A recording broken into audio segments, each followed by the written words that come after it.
Welcome back to the Tailosive Talks podcast. Louise looks a little different today, I know. But this is Dad. This is, well, I call you Dad. You're Toby. Toby. You can call me that today. That feels weird. I've never called you that. No. Even when I was angry. Stick with that. We'll stick with that. But we wanted to have a little podcast where we could catch up and just talk about, the past year, and so much has changed. He's a teacher. For those who don't know, how long you been teaching now? I'm working on 27-something years there. Ooh, wow. I can't even fathom Well, you weren't that alive. time. I haven't been alive for 27 Not years. yet. No. So it must be different more recently, though, with the pandemic. We've and seen all kinds of changes, especially this year. And, of course, people have all experienced it in some way. Mm-hmm. For school, we just shut down all of a sudden. It's Right. just no school now. And I remember that. It was very it wasn't really confirmed when you had your last day that it No. would be the last day. They would say, you get 2 weeks. Uh-huh. You're going to have 2 weeks, and then we'll figure it out. Well, that 2 weeks really turned into 8 months, 7 months. Yeah, how long? And, so it's been quite a long time. We went to distance learning right away, Mhm. which changed the whole nature of everything. Mhm. Some of us are more tech savvy than others. Right. Some of us Sure. are better at faking it than others. That's kind of my story. So How do you fake it? Just Well, I mean, you just start pushing buttons and pointing the camera in a certain direction, and you realize none of that's going out, so you go back. Where I other see. teachers will just sit there frozen until somebody comes and pushes the buttons for them. Right, So right. I was doing both. I was figuring it Uh-huh. out myself, and then I would wander the halls and Right. help other teachers, Mhm. and your mother included. Yes. So Also a teacher, in case yes, you weren't aware. and we worked together, so we Mhm. definitely had ideas to bounce off each other, and Mhm. I had a little more experience with technology than most teachers my age. Mm. Younger teachers coming in, like your sister and others, it's just native to them. So, I try to say, hey, watch what we can do. Right. I can make an image go up on that television. Watch this. And they're like, Whoa. yeah, whatever. So, Right, okay. but for my age and for my years in, I can do some of this stuff. And You've witnessed a huge transition of tech over your teaching career, too. yeah. When I first started teaching, most teachers had a Apple II, Wow. like one of them, Uh-huh. in the back of the classroom. Wow. And usually it wasn't even hooked up. Really? They Yeah, just most had 'em teachers. sitting? Well, it was like, what does it do? What can I do? I've got 30 kids and I've got one Apple II. Oh, okay. That's true. Some would say, well, give me your Apple II if you're not going to use it. So some would end up with 4 or 5 in the back, Uh-huh. with 3 of them working. And that was kind of the environment for computers when I started. They were expensive, right? How much was an Apple II? I think there was, I don't know the whole details, but there was, Steve Jobs was doing a big, Education? let's get apples for teachers. Right. Apples for the teachers. I think they even called it that. Okay. Or I should call them, because that's pretty good. Apples for teachers. That makes sense, yeah. The whole But yeah, classroom. they were in the classroom. I believe at one point he was giving them like one per school, or Oh, wow. yeah, Huh. and so he was trying to get them hooked on the brand, Right, right. and a lot of them did. Little by little, as technology became not just a toy but something kind of required Mm-hmm. for education, we just saw more and more of them. And PCs started to become more prevalent because you could clone them, you could buy them for cheap. Mm. If one broke down, you just basically rebooted it with whatever. So they were way cheaper at bulk? For maintenance, Yeah. too, it was easier. Okay. But there were those of us that had already gotten hooked on Apple, and we were saying, we can make presentations, and we Mhm. can do all this and make it all work. And, In case people are wondering where the old Apple sheep...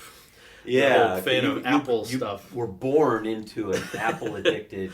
That was the environment. only computer in the house growing up. Yeah. That was just the computer. I didn't think Mac PC. It was just, Yeah, I want to play on that computer, which happened Right. to be a Mac, so... we were like Shiite Mac followers. That was what we knew. So, Yes. And at some point, you guys picked up an iPod, and I think I got to play around with that a little bit. Probably ran off with it, and we never found it again. I probably have it in the back.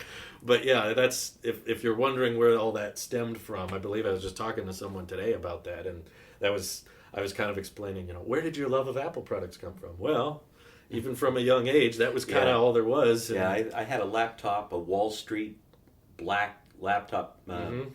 that I pack back and forth to school. Loved it. Could do so much with it. One of I your was one of the iBooks. first people I knew that could get the image of the screen up on the television Really? using coaxial cable. Oh wow. I bought a little Coax. special box that went, coax cable out Uh-huh. and a special little adapter out of the computer into Right. that box, and it could go up on the big screen. Okay. And so okay. I was trying to, I had games like Wheel of Fortune or something. They'd do spelling words up on the big screen. People Mhm. thought I was just... So that wasn't a common thing. I mean, we don't even No, think about it now. no. But being able projectors, yeah, and the LCD projectors, to project. they were huge. Oh, And they right. were not very bright. Right. I mean, they were like 1,000 lumens, and the thing Mhm. had to be on its own cart. Were people that you still roll using it. the overhead? Oh, Was yeah, that a yeah. thing? Yeah. You still have teachers that are, I need an gonna overhead say. projector, and you're like, We did that in high school, yeah. and that wasn't. I mean, that was 5 years ago. It wasn't that Yeah, crazy we long. used to make copies. You could run the little, I forget what they're called, but the transparencies could run through the copier, so you could Right. make anything. I So see. teachers would run their worksheet on a transparency, and then So they they could could- put it up on the screen, and boy, they were Right. proud of themselves. They still But, are. yeah, to get that up on the big screen now, and we Mhm. at our school we bought Apple TV for all of our monitors, and Right. That's so right. we're wirelessly, and the kids all have iPads, Mm. so. I've I'm really so been jealous. I've been an Apple evangelist because It runs in the family. I'll tell you what. Yeah, I mean, we have a school of 300 kids, and every one of them has an iPad. Right. So, You know if which a kid's one they doing are? a report, What kind of iPad? oh gosh, we've upgraded twice. So, Oh, wow. they're fairly new. I don't know. Okay. I don't know. I lose track.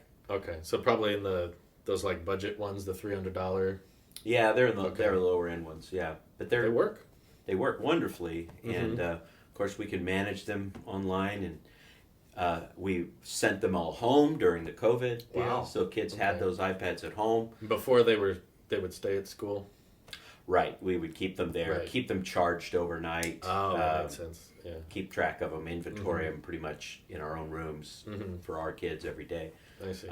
But yeah, we went with the Chromebooks, as you used to call Happy Meal laptops. Happy I still Meal call them laptops. that. Well, you had that one you brought home one day. Yeah. And you said I could play with it or try it out. I wasn't that young. I think I was in middle school. Yeah. I think I remember taking it to high school a few times because for basic stuff, if you just wanted to write essays, Yeah. text, it's very simple. Well, and that's always been the thing is if you're just typing. Yeah. Now Google changed all that by basically replacing the Microsoft suite, Office suite. I mean, we used to have that even on the Macs They cost to get money, right? PowerPoint and yeah. Because the Google suite is all free, isn't it? The Google model of business is like give everything away for free, and everybody will get hooked on it, and then you can sell them extra features or advertise. I Right. guess. Well, I But- guess that's all their revenue is from search. So Yeah. they don't have to worry about hardware or software licensing like Microsoft did. So they just have this infinite pile of money and they're like, well, how do we give it all away?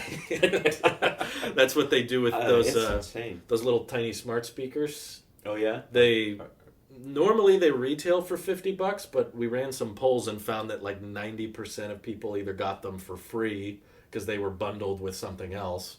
Like some people, if you have YouTube Premium, they'll just give you a speaker, even if you have Spotify. So Google's model is very built around just hand it out. Give it away, and then they have to use it. Yeah, then they'll like it, which to a certain extent works. Well, but if you got money and stuff to give away, I Yeah. guess that works.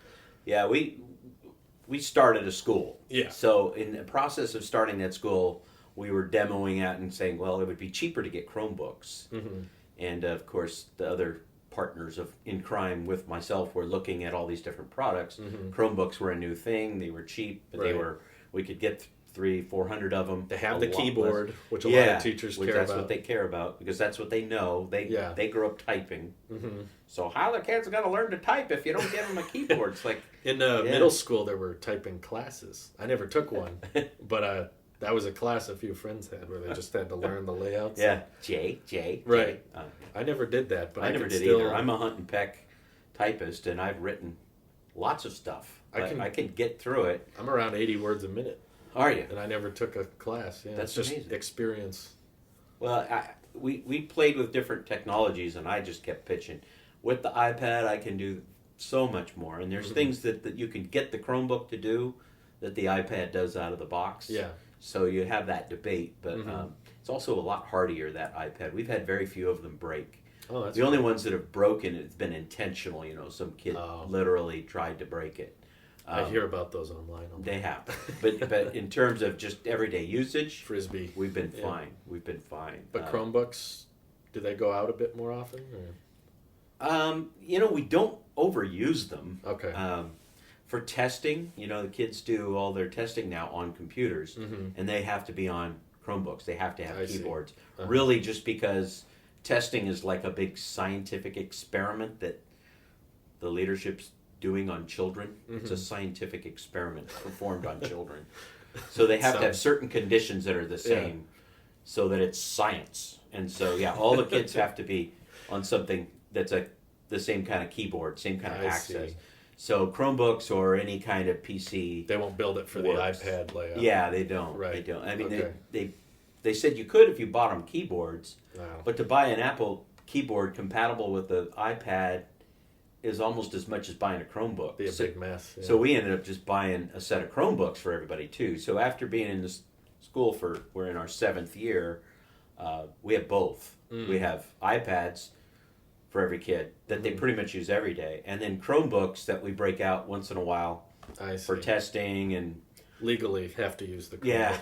Well, sometimes we break them out because, I guess if you're going to type a big long thing, sure. it's nice. Yeah, to have a physical set of keys. And I get that. But it's easier, I think, to manage, maintain, and keep the Chromebooks around. The kids have Google accounts that work on both devices. Right, they can use the iPads. And they can pick up any one of their devices that we had there and log in. So it's very convenient. So we do have both. Not all schools can do that. We're a small school. We've made that a priority, and so we've put our budget together to do that. So kids are on iPads. Now probably more than ever, right? With working yeah, from home. almost to a fault. I mean, Really? we're learning, screen time has always been a problem. We weren't ever wanting to be a school where the kids just opened up their iPad and just did school all day. There's got to be some hands-on. Yeah, well, real stuff too. and like for me, it's all been about Legos. I mean, if you had to give me a choice between iPads and Legos, I'd go with the Legos, just because teach a the lot more. hands-on and what they can do with it. That's not a choice. I mean, we can have both, and the iPads interact wonderfully with the Legos, with the robotics, different programs we had. But getting the kids, like we can send home iPads, right? but it's hard to send home Legos during COVID. Right. The whole COVID distancing. I've done it. Oh, Little really? sandwich bags with a little piece of paper that shows what's in here and a little inventory. Okay. And they get a few Lego parts and they go home. Mostly because I know a lot of kids have their own Legos and they were all going to get mixed in. So I said, here's what I want back in the bag is 2 beams, 2 axles, 2 wheels, 3 gears. Are you expecting those back, or do you think they're Kinda. Not the end of the world? If you are from my school and are watching this, I want those Legos back. All right. But yeah, we had surplus Legos that we've sort of dug into and made into little packets that went home with, just 60 kids at a time. Got them back, kind of re-inventoried them, went to a different 60 kids. So then I'm on screen with them when they're in school, having them build little things with their Legos. So at least get their hands active.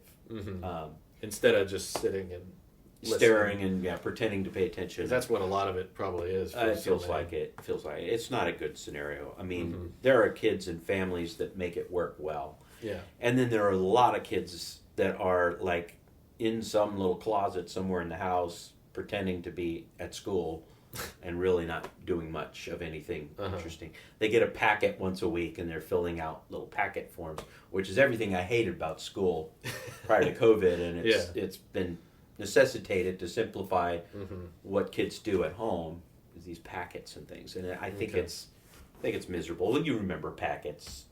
Oh yeah, as a kid, I hated them. I never got through them. I couldn't finish them.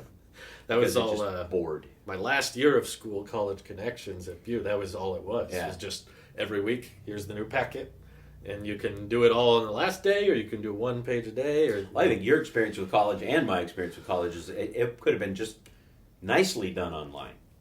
Probably. I mean, these little, read the textbook, take the quiz. Well, it felt like we were going to the classroom because the teacher had a PowerPoint. Yeah. That was what we were going for. Yeah. Is we would all get together in this big room with this giant ceiling and this great campus with all these cool scenery and grass, and we would all sit down, and then they would write that down. Write that down. Write that down. So basically, see, now I went to school before PowerPoint, so they had to be really entertaining to be, up there with no media other than the chalkboard. Well, I'll never forget something. You've ingrained it in me because, in case you didn't know, I had him as my teacher in the 6th grade. It was all downhill after that, but that was my best year of school. Thank you. And you were very good at giving presentation skills, which I now utilize to this day in YouTube and all that. And you helped me it's all understand. Because of me. It is. I mean, to a certain extent, yeah. You're the dad, so you don't read the PowerPoint. Yeah. Which is why I've grown a hatred for it, especially at college, was because so many people who didn't take you as a teacher knew they knew their first mistake. Yeah, is to just the class can read. Well, hopefully the class can read the screen or the projector. You don't need to bring up bullet points and just read what's already there because we know how to do that. I've even watched some big tech keynotes where they do that, and it drives me nuts. I'll tell you, I saw a guy. He's the board director of like a Fortune 500 company. Oh yeah, and he was also involved in something with our church denomination. And so they had him give a presentation. It was sort of a big deal. This guy is well known, and he put up his PowerPoint, and it was literally text, just solid text. And he would read and it. I think he had an animation where a whole page of information sort of spun in. The animations and the text. And then he read it to us, and I'm like, how does a guy get to be? And in his circles, he's a big deal. He probably had a lot of people say, "Oh man," and he's tech savvy. Look what he can do. He can take what's on the screen and put it up there. Right. And not only does it go up there, it goes like this. Right. And it's up there. And and then they drone on reading it to us like, well, now it's interesting because it's on the screen. And I think that's also what has happened in education. Yeah. Where I've been is that teachers have assumed that because it's on the screen, I know tech. Yeah, I know tech. You now know science. And that the kids are going to get engaged in it. Right. Because if I put it up on a screen, that's now they're speaking. They know recess is at noon because it's on the screen. And that's good. My teacher's the best. I know what's going to happen today. There's an agenda and clip art. Right. You taught that at a young age. Was just like you can have your note cards to reference, but you don't read those. Mm-hmm. And I think it comes across very obvious in presentations and even YouTube videos when someone's reading something. Yeah, that's boring. There's some big YouTubers I know that I can very much tell are on a teleprompter or they have a script. And I'm one to talk because I kind of freeball everything, and sometimes I repeat myself and it's not organized. But I try to keep the attention span quick. Yeah, it feels more conversational. Right. It does. I don't want to watch a video, or you don't want to watch any presenter that feels like is not utilizing the time well. If there's if they're leaving in big pauses or they're thinking, and you never want to be rooting. I had a professor like that who he said at the beginning of the course, he said, "Now I have a big packet that's going to be available. It's not available yet, but be ready for that. And that way we don't have to buy a textbook. You'll just get a packet, okay?" Right. And everybody's like, "Well, that sounds good." And then he would do these presentations, these lectures. And after a while, I started thinking, it feels like he's just really good at reading and making it sound like he's not reading. And about a week into the class, I looked over at another student in the class, and he had a packet. I said, "Oh, did you get the packet?" He goes, "Yeah, I work at the place that makes the packets." And I said, "Oh, is it good, useful information?" He goes, "He's reading the packet right now. He's just reading it to us. That's why he doesn't want you to have it yet. Because you can go ahead. Yeah, you can just read the packet. What do we need him for?" Right. And so I kind of slid over and looked, and sure enough, I mean, word for word. But he would add little, therefore, he would. So what that means. Yeah, he would add anecdotal.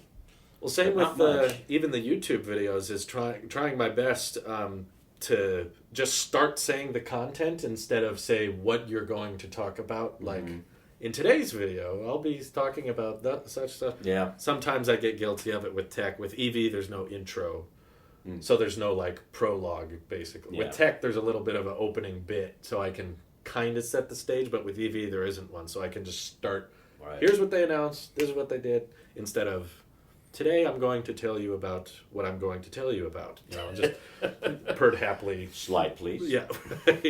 So it's a crack up now, because I have first and second graders making, slide presentations. It's not PowerPoint now. It's Google Slides. Google Slides. But they can do it. Or Keynote. And they love to stand up there with their iPad, put it up, AirPlay it up on a big screen, and they can move to the next one. and talk through it. Looks like Steve Jobs up there. Well, yeah, and because they can't really write extensively, if they're going to make a presentation, they got to say what they're going to say, and then what we see on screen is some pictures and maybe a couple of words. Yeah, of that text. shouldn't be a script. Yeah, No. and it isn't.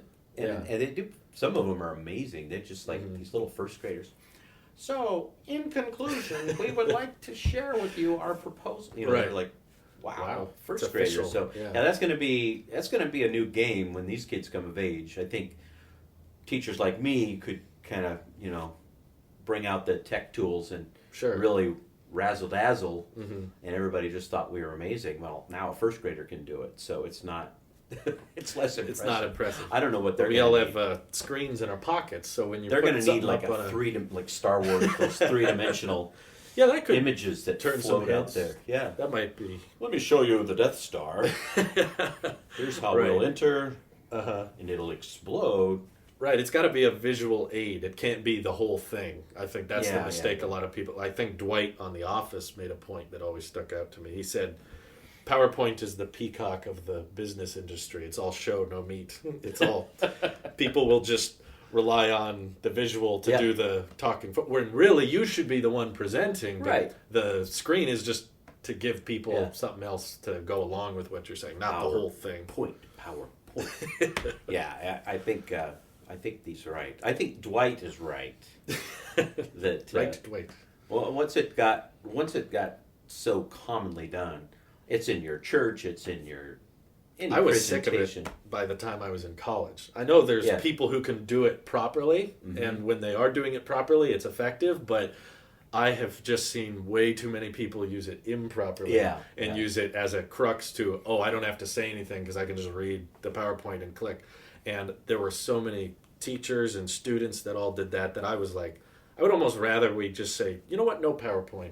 Just go up there, do your best. No TED visual. Talk. TED Talk. TED Talk it, yeah. Yeah, they're pretty good. They have media usually, but nobody's just droning on there to make it in the TED Talk thing. They are very strict. They make sure you know exactly how you're going to say. They give you a time frame, and I've heard about people who do the. Well, I'm sure there's been bad ones, but I've only ever seen good ones. So I saw a few teachers who didn't want to do a plan for the day just pull up a TED Talk on YouTube. That was in my intro to business class. Yeah. I would show up and they'd be like, okay, today I found this really cool video. Yeah, well, and that's another thing. See, like my generation growing up, if we had a movie once a month, that was just amazing. And the movies were real movies on a real film thing. Yeah. Which we were just as fascinated with that machine than we were whatever the content was. Right. It was usually old. It was usually something made. Sure. So I was in school in the 60s and 70s, so it was usually made in the 50s. Sure. And, just hilarious by today's standards. Yeah. But then it would usually break halfway through and we'd all laugh. But if we got... So in terms of, all this instructional time you have to plan as a teacher, you've got students in your class for 4.5, 5 hours a day. You've got to keep them busy all that time. Right. And in my day, when I was a kid, they could write off maybe 30 minutes of that time a month with a movie. And nowadays, like all our teachers at our school have Netflix, they have several different. Well, everybody's got streaming YouTube services. Yeah, YouTube, free. of course. You can pull up anything on any subject in 60 So, seconds. I mean, how much time a week or how much time a day can they write off some of that instructional planning time by just putting up a movie? And some are worse than others. I mean, I had a few teachers as I got into middle school, they always had a stack of movies. Right. And it was movies. It was round metal canisters of Yeah. movies, always ready, and would have 2 or 3 of them a week. But nowadays, you got all that content, and some teachers, I was just reflecting on this, on a project I'm working on. Okay. About how, remember when you were in middle or in high school, Yeah. and they were going to watch Schindler's List as a part of the Was that what it was? social Trying to studies remember. course. Well, Yeah. you'd already watched a couple of other feature-length films, which this is high school, so you have like 45-minute periods. Right. So to watch a full-length movie was that's like about a week. Yeah, that's That's happening. a full week, and you'd already remember watched that. like 2 or 3 of them. And I think you guys ended up calling the school about it because there were. We knew we're teachers. We knew teachers, but it was like, okay, so because you came to me when Schindler's List was going to be on, and you said, Dad, I get it. Nazis are bad, and we keep watching these movies to reaffirm to us Nazis are bad. I got bad that. Nazis. We I get got it. it. Do I have to watch Schindler's List? And that would take. They could make a whole week out of a movie because every period would take. Right. You said 45 minutes each, but it takes time for all the kids to They get gotta settled. settle in. They gotta tell everyone, here's the plan for today. And last week we saw, And then they gotta end it before the bell rings Right, and pack say, okay, don't forget this. So it's that's really only 30 minutes. that's a week's worth of instruction for a teacher to just basically. They probably go buy the movie for that. Well, and the problem that was happening in high school, not college connections, just actual high school, was that there were multiple classes doing the same thing. Yeah. So it was like, this is my Schindler's List class. This is my Dennis the Menace class because it was in Spanish. So Dennis the Menace in Spanish. So there's the Spanish teachers week, and then wasn't the driving driver's ed class. They were doing Cars or something. So you were watching 3 different. we learn movies. about cars, so we're gonna watch Pixar's Cars. So what are the teachers doing? So that's my thing. That's when I was starting to complain about, and I have movies and I have projects I want to do, but you're saying I am required to go to this school where we watch movies that I've already seen or are reaffirming a point that I already know. Nazis are bad. Well, and Got I it. remember with Schindler's List, I had seen it at least once, and I knew it's a powerful, powerful film. Oh, yeah. Probably one of the few No hate on films I've had to Schindler's List. get up and walk out and kind of get a breath. Oh, sure. Come back in. It was intense. Yeah. And I recognized that by whatever, 15, 16, that you're old enough to see that. Right. And I wasn't going to be the parent that said, oh, well, it's R-rated and you shouldn't be watching R-rated. So I said, tell you what, let's watch that at home. Uh-huh. And I'll talk to the teacher. Maybe you guys could arrange where you can go to the library or do something you need to do. Sure. Instead of sit in the class. Because I know you get a bunch of 15-year-olds in a classroom watching Schindler's List. They're not all just awestruck by the theme. No, they got their phone on their or desk. or they're giggling at because there's some gratuitous sex or whatever. They're giggling on it. They're passing notes, whatever. Yeah. If I really believed in the theme of a movie, I wouldn't have a bunch of 15-year-olds watch it. I'd watch it with my child. Yeah. And that kind of brings up the point about how, especially because of the pandemic, it's kind of exposing the essence of what are teachers in this current school system able to provide, and how can we prepare kids, and I'm sure you feel the structure changing already. Like we might not ever go back to the way it was. Yeah, it's hard to see. We're just about to start class again with students. Our school's probably a little more generous than a lot of schools. Yeah. We're actually having the kids come. We have spit guards around all the kids. We use PVC pipe to make little barriers, okay. And then we use that plastic from shower curtains. Oh, right. They're hanging on there with zip ties. So they all have their little spit guard, and that's going to change the dynamics a lot. Sure, definitely. The idea of sharing or partnering or working as a group, it's going to be affected by that. Mm-hmm. They all have iPads, but when we're all in the same room, and you can't just have everybody staring at their own iPad all day. Right. And that brings up the question of what's school for? I mean, they were doing that at home, so why do they have to go to school? Right. Well, maybe school is childcare. Mm. And you start, we need our kids to go somewhere. We need our kids to all be in childcare so we can go to work and such. Yeah. And it's like, that changes the dynamics of the whole school. Now we're a childcare center, and my role is babysitter, not educator. It changes who I am and what I can do. Watching movies in class starts to feel like, because it's like, are we really getting something from this, or is this we need the kids to go somewhere during the daytime? Well, I think, to be fair, there was a Schindler's List packet. Yeah, for you to fill out after. You need the packet. They weren't after grading it though. They were just making sure you had something to write down. How many moles did the Nazi general have? What was the first letter of the license plate on that car? Yeah. See, I was watching. I was watching. I've learned. You put the hand on the metal ball and your hair sticks up. And you know science. Do you do a lot of Office references? Well, it's 90% of what I've watched. So, but also probably my fault.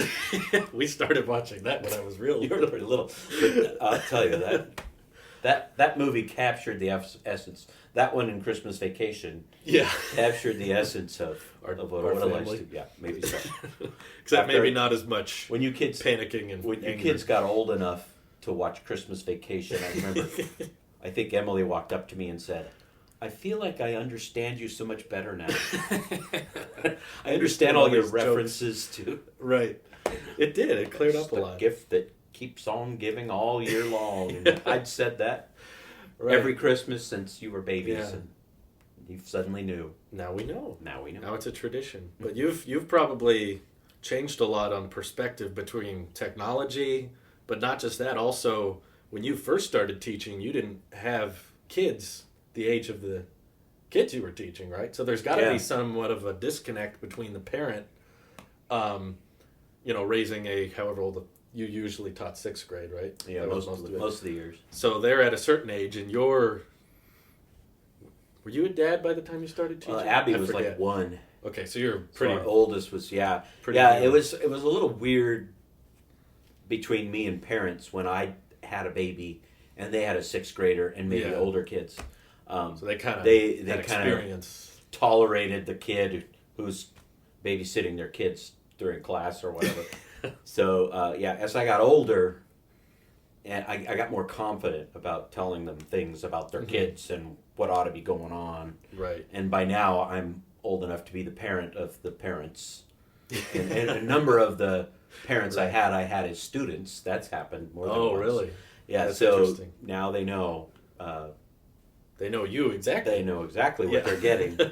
And usually things. Parent conferences are more like counseling sessions now. Oh, really? We're like giving them a pep talk. Yeah, Mom, you gotta quit this. This is what you need. He needs to come home and get this done. No more of this and no more of that. Right. Hey, no more football. He's got to quit football. He's got to focus on this. I can do that, and I can do that confidently. Whereas before, you were kind of new. Like, what do I know? I'm just a kid. I became a dad last year. I'm a teacher, and I went to college. But now you're like for an Xbox.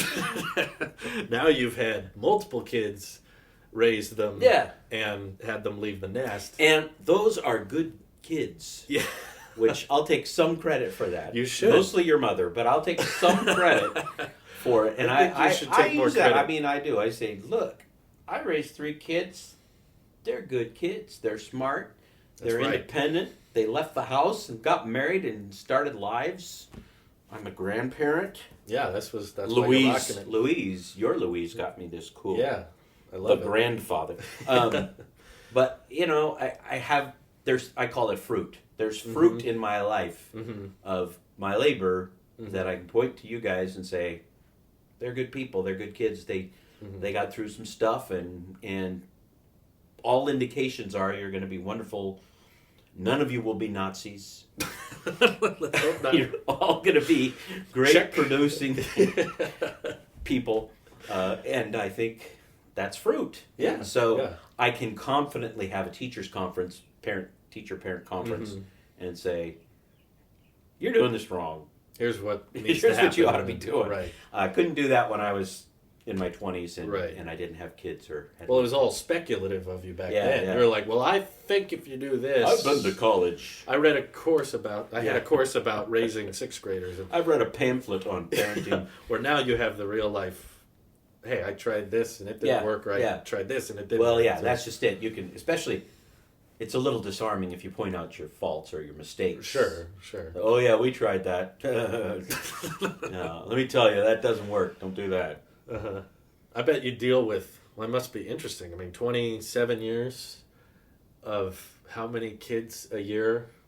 Well, I will say before that, I was working with youth Okay. as a youth pastor. Yeah, even in a church. before school. So most of my adult life, I've been working with kids, Uh-huh. and much of that time, I've been a parent as well. Okay. So I've been a parent for 28 years. So a bit of both. So I've been a bit of both.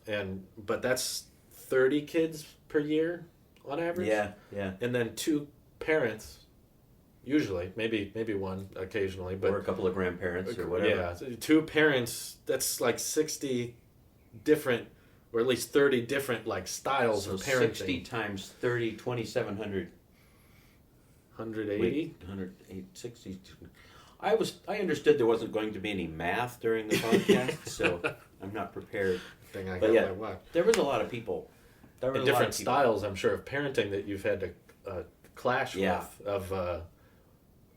I've just talking to my sister Emily is now a teacher as well, so she's kind of going through Poor Emily. what she went through. She's a first grade teacher doing distance learning, Uh-huh. and she's so wonderful with kids, and it just beats her up to try to do this over the. Oh yeah, Over 'cause the she's very screen. new at this, but she's experiencing, as I'm sure you've experienced, parents that kind of expect, I drop my kid off with you, they come back smarter, and if they're not coming back smarter, that's on you. Yeah. This is your fault. Yeah, we have childcare model. I've Uh-huh. also called it the drop-off model of parenting. Drop off. Because you can drop your kid off and they're with other adults Mm-hmm. most of the day. And then you pick them up and you run them to sports. So they're Yeah. with coaches. Yep. And then you run them to their music lessons. Mm-hmm. And then if you go to church, you run them to church and you run them to their meeting while you have your meeting. Mm-hmm. And basically there's nothing left to do but make sure they brush their teeth and Check all the boxes. That's it. I dropped And- them off. I picked them up. yeah. It's kind of how Sign kids appear their in forms from institutions that need all those papers. You got to sign all that. Mhm. But that's parenting for a lot of people, and I don't know. Young people feel a little, perhaps. Well, you do. You feel out of your league when you have a kid. I mean, when you're driving home with your child from the hospital, I can't imagine. that's a scary, scary feeling. It's like they give you your baby and you put it in the little carrier and you put it in the car and you're driving home and you're going, what am I doing? They don't give you a pamphlet or anything. It's just like, Yeah. good luck. So it's awful nice if you can take that kid who's Yeah. really not a kid. That kid is a crisis. You take that crisis and you hand it to an institution and they raise it. And then you just Yeah. complain about what you don't like. Mhm. That's a lot better. And if the kid comes out and becomes a Nazi or whatever, you can blame the institution. So I just think, yeah. I got But you're not so, about the drop-off method. I know, and I wasn't. And I was very fortunate that I chose a profession that gave me some things, like teaching. You get the holidays off, That and is you get nice. summers off. So Summer's a big vacation. that was us. That was all for you guys, and we were able Thank to take Thank that. you. And we were able to have you in our classes. Mhm. Even before you were in school, you were coming sometimes. For lack of childcare, sometimes we brought, I think, I more the remember girls than you, but we would bring you to school with us. Yep. And you learned how to blend in with whoever Right, grade level we were at. You were at teaching 6th graders, and I remember being there for the day as a 4th grader or a 3rd grader. Yeah. But I was always kind of bigger than Yeah, most you people made it my work. age. I You could made it. blend in pretty well. But I think Abby was like smarter than most of the 6th graders when she was like in kindergarten. But she would come in and be kind of a little class pet. So we could do that. So we had the advantage with that career. If we worked in I was a bit of a pet. high finance or whatever, that would have been a little harder to pull off. But being a child's pet's kind of natural when the teacher's your parent, because you have to go home with them. Yeah. So if you disobey class Right. rules, or if you don't follow instruction, it's not like you get to just go home and not see them the next day. It's like, no, you're sticking around. Well, So- we used to talk about how we'd come home at dinner time and we'd sit around the table, and Mom and I would be licking our wounds from a day of working with other people's children. Right. And, you guys, I think, gained tremendous empathy for teachers. And Yeah, we we're did. always really nice to have, all your teachers growing up would say, oh, it's so nice to have good kids that pay attention. You guys are Good just listeners. empathetic. If there were kids goofing off in the class, you were like, you just don't know what you're doing to that person. Right. You're grounding their soul into the earth. We could share empathy, but we also had less tolerance for Goof offs. bologna sandwiches, BS, because if we saw a teacher that was slacking or just throwing on the movie every day Yeah. for a week, we were like, no, we know. You came home and told on them. Yeah, we were like, hey, one teacher to another, we know what you're doing. We teachers know how to get to other teachers.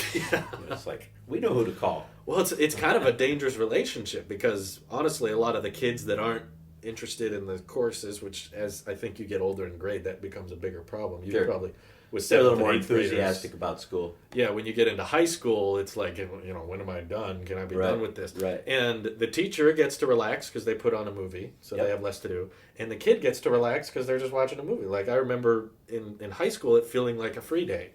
It's like, oh, it's just a movie today. Mhm. We're good. We don't have to think today. So it's a dangerously mutual relationship that if someone doesn't cut in there, the whole class will just enjoy the movie, and the teacher will enjoy putting on the movie, and nothing gets done, and it becomes the daycare method, as Yep. I said. So. I think it's pretty dangerously an epidemic in schools. Mm-hmm. And parents need to know that. Parents need to be involved. Mm-hmm. I'm segueing into my book. Yeah, I want to talk about that. I haven't think got a it's cool. published book, Yeah, but I've written a book because I had some time. COVID kind of killed some of my class time. yeah, sure. And I had summer and then came Totally. back to... So much you can do remotely. So That's right. So I you wanna wrote a feel book. productive. That's what I did with my spare time. Yeah, But I did. I wrote almost 70,000 words oof, because Google Wow. lets you count the words as you go. that's It's cool. kind of nice. There you go. So that's a fairly good sized book if I could get it published. It'd Yeah. be like that thick. So what's it about? We got to It's hear called more about Raise Your Own Dang Kids. it. And it's a back of a letter word. 7,000 word rant Uh-huh. on all of this kind of stuff we're talking about, Uh-huh. where parents have kind of gotten to this point where I drop my kid at school and that's enough. Now, Mhm. I know everybody can't homeschool. Sure. We pulled it off 1 year with you. Yeah, the year before I had him, I was homeschooled with my mother Yeah. for 5th grade, and I would say, it's different flavors of school, but that was also one of the best years of schooling I Yeah. ever had because it was so specific. Mhm. We didn't have to work with 30 kids. It was Yeah. just me and mom, and Yeah. that was And not everybody can pull that off. no. And I understand that. But COVID revealed quite a lot of what parents have given up on, and that is engaging with their own kid and their Right. education. Mhm. They saw it as a on average, most of the parents that I've been working with really saw this as a whole big inconvenience to their grown-up life and their grown-up world to have to spend and give so much attention to their kids. They can't go education. anywhere. I got to Yeah. drop them off somewhere. Yeah, I'm stuck all day. Uh-huh. And we've had parents coming back this last few weeks, and just the number of them. Oh, I'm so glad They can't we wait. could take them back to school. I just can't wait. I'm so sick of them. I think that the expression I hear the most is "I'm done. I'm done. I'm done. I'm done." What does that mean? Just means Gonna drop them off somewhere Yeah. on the side of the road. And I really, and you know this, I am not a super patient, no. overly patient person. And yet I've spent nearly 30 years. Well, you're impatient when reasonable. I'll say that. Okay. I mean, like you're patient when it mattered. I don't mean you're Yeah, short-tempered. I just mean that when Yeah. you're in a situation that's not But I'm going not, as it's not my superpower to No. put up with 30 kids in a classroom. no. I've learned to manage it. Yeah. I've learned to Experience. deal with it. Yeah. I have experience doing it. I can make it work. Mm. And I don't consider myself some wonder person because I can do that. No. And yet that's what I get from a lot of parents. It's like, I don't know how you do it. I have 2 kids and I'm pulling my hair out. How do you do it? Well, it's your kid. How hard is that? Right. It's you don't have anybody to answer to. And they really wanted, a lot of parents, many parents wanted school to become, they turn on their iPad and they sit there and they just do school from home. And many Multiple parents choice left the question. home. I mean, they would leave their kids home alone or in the garage or in the back room or something and just let the kid be on there. And the kids were turning off the cameras. And there was an actual state mandate that we could not demand that kids turned on the cameras. You couldn't enforce that. Yeah, so that we can see that they're there in a Zoom call or a connected. Google Meet. We can see we're connected. So that we don't counts have as no idea what attendance. they're doing. A lot of them, I'm sure, had phones. So Yeah. they turn their iPad Playing a game. there and they're playing or they're on watching TV or doing something else. Sometimes you'd go, hey, Billy, are you there? Billy, are you there? Right. And and you just see his little avatar on the screen and then finally he'd come on and, Yeah. I'm here. So, yeah, the whole premise of my book that I'm going to really try to make happen is No, it's not here. is that, this should not be. Raise your own kids. Raise your own dang kids. Be engaged. Be a part of it. And that doesn't mean for everyone homeschool, but it could mean for many people homeschool. And a lot of people have chosen a lifestyle that has both parents busy working like crazy to pay for all kinds of things that they can't afford because they think that's how they're going to provide the best childhood possible for their kid is by the biggest house, boat, big vacations, all those things. Fancy school. And what the kids want is to be engaged with their parents, is to be with them, to be hearing from them, be affirmed by them, to be shown how to teach them how. One parent I ran into, they run a Mexican restaurant, Mexican food, one of our favorite places. And they were like, we're just barely able to be open. And my son has to be here and do school in here. And I said, forget about the assignments. Teach your kid what you do. Yeah, teach them how to run the cash register. Yeah. Teach them how to cook. Teach them how you decide how much chicken needs to come in or how many tomatoes to cut up. Or you must have a system. Real skills to run a restaurant. Right. Teach them all of those things. You're doing that kid far more favor than I am teaching them, how to do negative fractions or something. Right. And I totally wanted them to feel free to do that, but that involves being engaged with your kid. That's not the drop off model. That is me and my kid. We're doing school, and they're not up for that. They want them to have their thing, and we have our thing. Yeah. Separate. You're at school, and I do my thing. How many moms showed up last week with their yoga clothes? You finally get to go to their yoga class again. The kids are gone. They're gone. Let's go. And I'm having coffee, and then we're doing lunch. It's like not all moms, obviously. No, Many of them are working Sure. whatever, but still, it is that mindset that we hire institutions to Public raise our babysitting. kids. Yeah, that's what it's for. And I do my thing. I adult all day, and my kids do kid stuff. And then when those two worlds cross, there's always this blowback. We get more emails from parents just complaining about there's too much homework, or there's we don't know how to do this, or how come this is going on at school, and why don't you do more of this? And you get all of that. It's like I get a lot of criticism for how I'm raising their kids, basically. Right. If that's the mindset, there's a problem. Yeah. And it should not be. So. Right. Thus a book. Now, can they check it out yet, or is it still in the? Well, I have a Facebook page because I can handle that. Yeah. I'm learning. But Raise Your Own Dang Kids is a group. Okay. And I'm posting stuff. I'm posting pieces of it. Okay. But I'm in the process of trying to find a publisher and make that work. Okay. So any publishers out there, if this sounds like a good topic, Yeah. check it out. No, I want to get it out because I think it's important. I think, especially as someone who, I feel bad because there's probably a lot of kids who may be neglecting school on their phone watching my videos. Now. I'm contributing. Even right now. Are you supposed to be doing your math work packet? Who's watching this, right? Like, You're supposed to watch Schindler's List. I feel like, obviously, children are the future. Let them lead the way. No. But they are. They're a big part of what is going to be, that's going to impact a lot of my life and the upbringing. Yeah. And I obviously interact with a lot of, not so much 10 or younger, but maybe in the teenage years, I interact with a lot online. And I do feel like there's a very dangerous thing that happens in the brain with displays of really any kind. Doesn't matter if it's in a car or on your watch or on an iPad or laptop, just a screen that you're drawn to. And I've dealt with it myself with smartphone addiction, and just, I can write it off so easily because it's my job. I got to keep up with the Twitter and the Discord because that's what I do. That's my job. So I have to keep checking.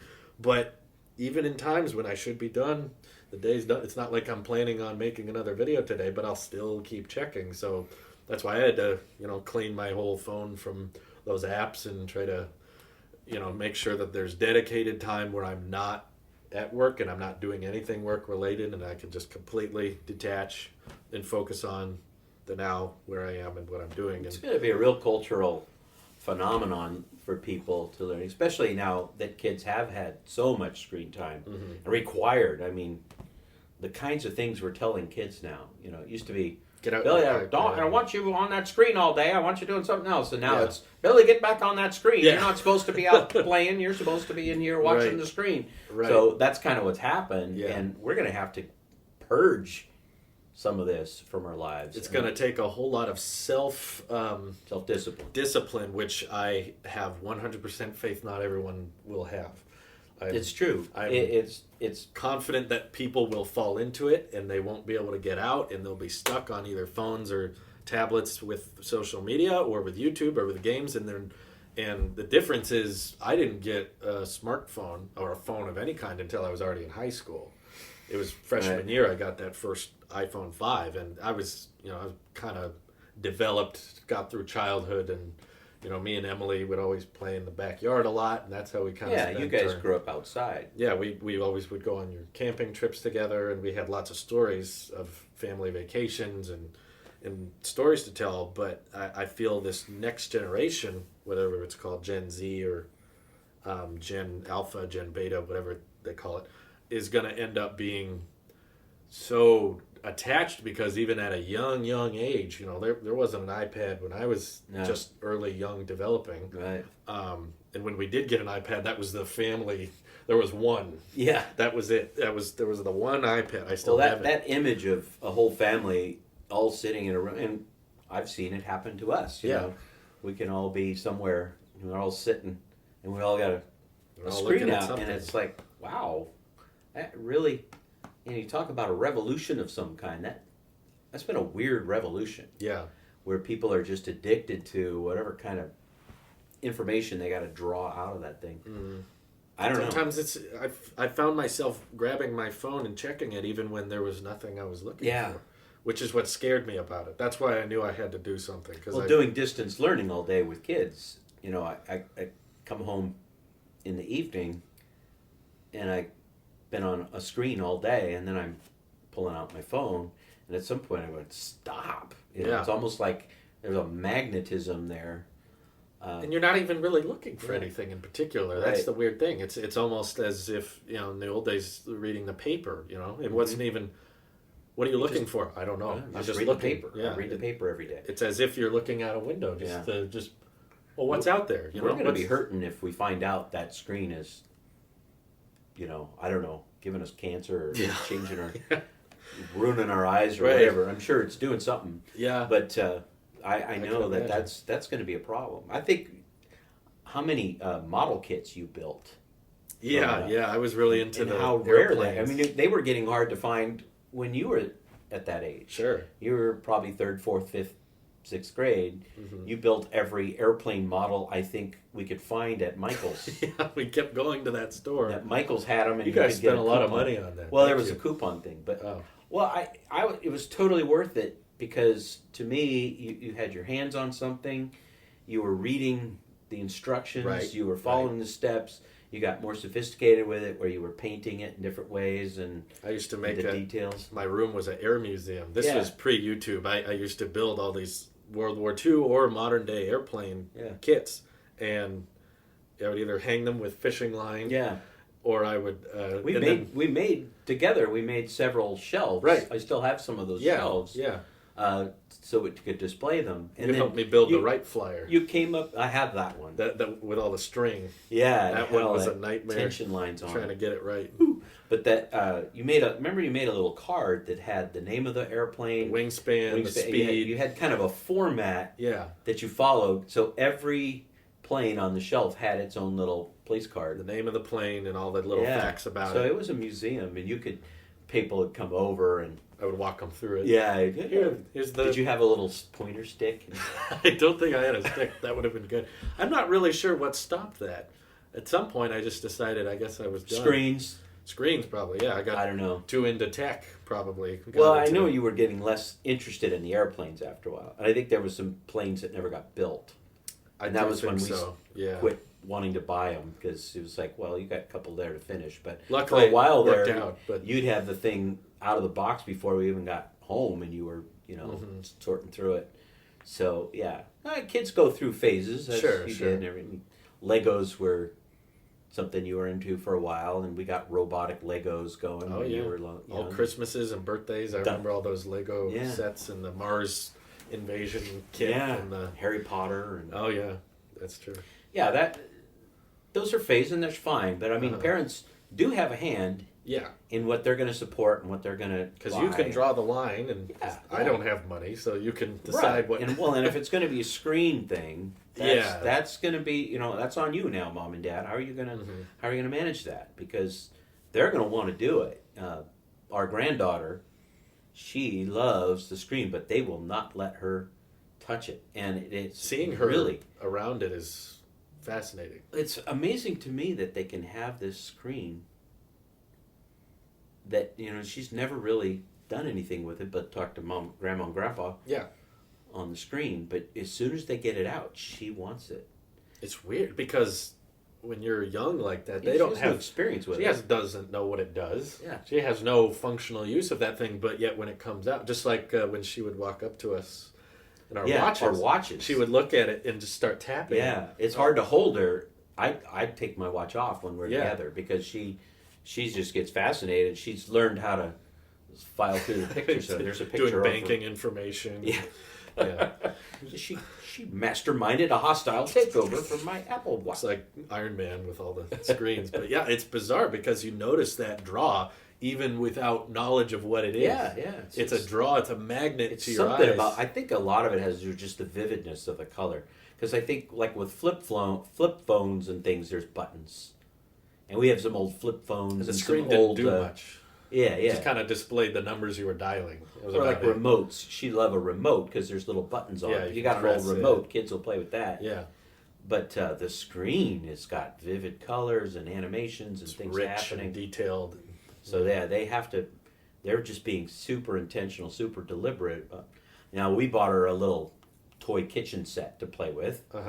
And one of the accessories of the toy kitchen set was a little mini plastic fake iPhone. Somehow the people that make this kit set knew. Yeah, they want to mimic the parents, right? When she's that's what she does. She talks on the phone while she's stirring in the pot and clicking the little buttons and things on the kitchen. Yeah, and she's talking on the phone. She keeps the phone in one hand because that's what she sees. And Abby looks at that and says, "Oh my gosh, is that what I'm doing? Is that what she's seeing?" So Abby's, and that's all. I guess we all, as parents, we have to. What are we modeling? You got to step in there because. What are we modeling too? If the kid always sees us on a screen, aside from the color and the fascination with the device, just the fact that you're on the screen all the time is going to make a kid want to be on the screen too. Right. So that is follow that. And it's tricky. It's hard. Yeah. It's it's a weird comparison to make, but in a strange way, it's almost like food. Because it's one of those things you can't cut out. Well, at a certain age, especially in their teenage years, if they get close to driving, but they're still living at home. Oh, yeah. We wanted you to have a phone. I remember telling you, you're going to have a phone. Yeah, we need to be able to contact you, and we want to know where you are. but that tool that's able to keep us in touch and it's able to, tell you how to drive wherever you need to plug in any address. It's super functional, it's super useful, but has so many distractions. Oh. So it's similar to food. It's like, well, you got to be careful with what you're eating or how much you're spending on food, and you can never go zero. You can never just say no phones. That's it. No iPads ever. No more eating. Yeah, no more eating. Just like no, you gotta teach them how to manage it, because you can't completely cut it out, but you also can't just say do whatever you want, because then the kids and probably parents too are just going to be on it. Yeah, never ending, and it's. I'll tell you, there was a day when I was in my classroom with a group of 36 graders. Mm-hmm. We get a call. We're on lockdown. This is not a drill. Yeah. Get under the desk. Yeah. And turn off the lights and everybody hide. Right. And so I got my kids all settled and under there. Mm-hmm. I thought, okay, something's going on, but we're good. We're safe. Mm-hmm. I get a call from a relative who's clear out of state, and she's saying, your oldest daughter, Abby, doesn't she go to Las Plumas High School? Mm. I said, yes. And she's in the band? Yes. Mm-hmm. Oh. Well, on CNN right now, there's been a shooting in the band room at that high school. You could look that up. It was 2008, I think. Was it? I don't remember what year. All I remember is... That was a real thing. Oh, great. Because where did Abby spend 90% of her time? Was in the band room. I remember that day. And there was a shooting in the band room. So, and now we're on lockdown. Yeah. So I didn't know if it was a terrorist event. It turns out that the policy was if there was a shooting on any campus in town, all the schools go to lockdown, which made sense. We did too, I remember. So we were all, I'm there going, okay, what's happened? What's going on? And then I get another call, and it's Abby. Hi, Dad. What are you doing? I'm on the floor. We're in lockdown. Are you in the band room? No. Yeah. Are everybody okay? Yeah, we're playing cards. So she's on play cards. At that point, I was really, really happy that I lived in a time and an age when I had a cell phone. Oh my God! Because all that information, you didn't have that, I would have been wondering for hours. Because it was hours before she was released, and before I was released. Because I had kids in lockdown. Your heart would have been. Yeah, I would have been all day wondering, and we knew there was shots fired. Turns out nobody was hurt, and it was one of those situations that was, some boy had been not stable.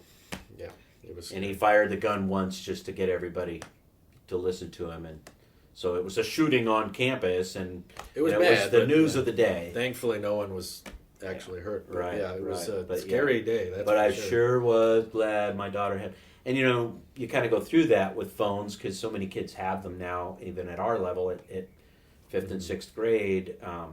And we don't want the kids to have the phone and be calling people and messing with it. Sure. So we collect them and hand them back.